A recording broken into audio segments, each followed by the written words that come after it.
আসসালামু আলাইকুম ওয়া রাহমাতুল্লাহি ওয়া বারাকাতুহু। সম্মানিত বন্ধুগণ, আজ আপনাদের এক জনস্রোত আমাকে অত্যন্ত আনন্দ দিচ্ছে, আমার বুকটা ভরে যাচ্ছে। রাজহাট নিউ টাউন ইমাম পরিষদের পক্ষ থেকে আপনাদের কাছে আমি এসেছি।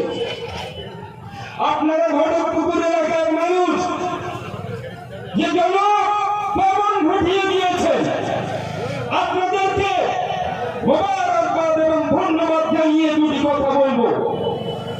সম্মানিত বন্ধুগণ, আপনাদের মনের অবস্থা বুঝতে পারছি।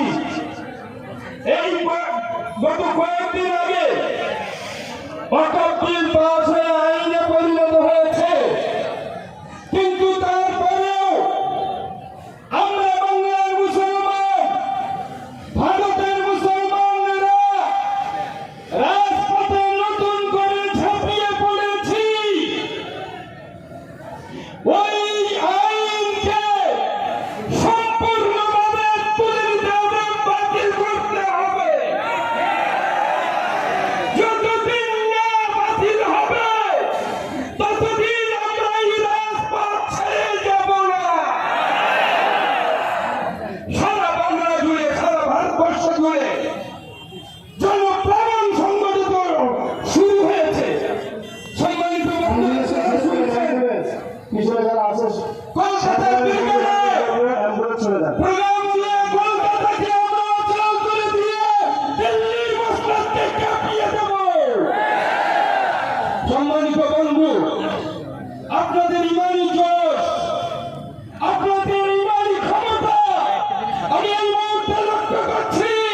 সাহাবীদের ইমানের সঙ্গে আপনাদের ইমানের কোনো তফাৎ নেই। আল্লাহর ওলিদের ইমানের সঙ্গে আপনাদের ইমানের মিল দেখতে পাচ্ছি।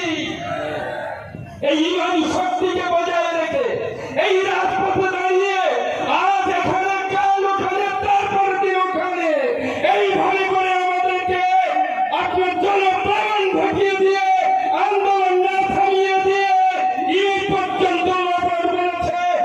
সারা ভারতবর্ষে প্রোগ্রাম চলবে। তারপরে ঈদের পরে নতুন কর্মসূচি দেওয়া হবে। সেই কর্মসূচি হতে পারে ভয়ঙ্কর।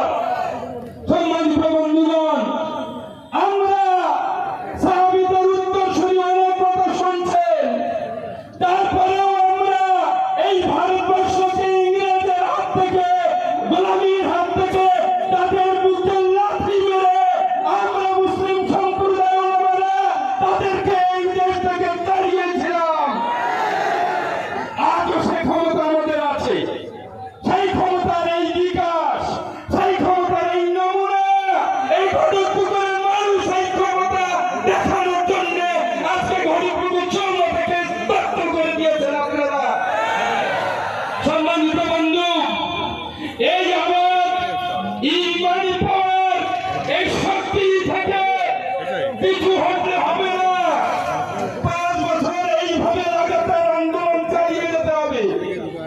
আমরা দেখেছি অনেক আন্দোলন আমরা করেছিলাম, বিল যখন পেশ হয়নি তখন থেকে, তারপরেও কোন আন্দোলন দেখায়নি।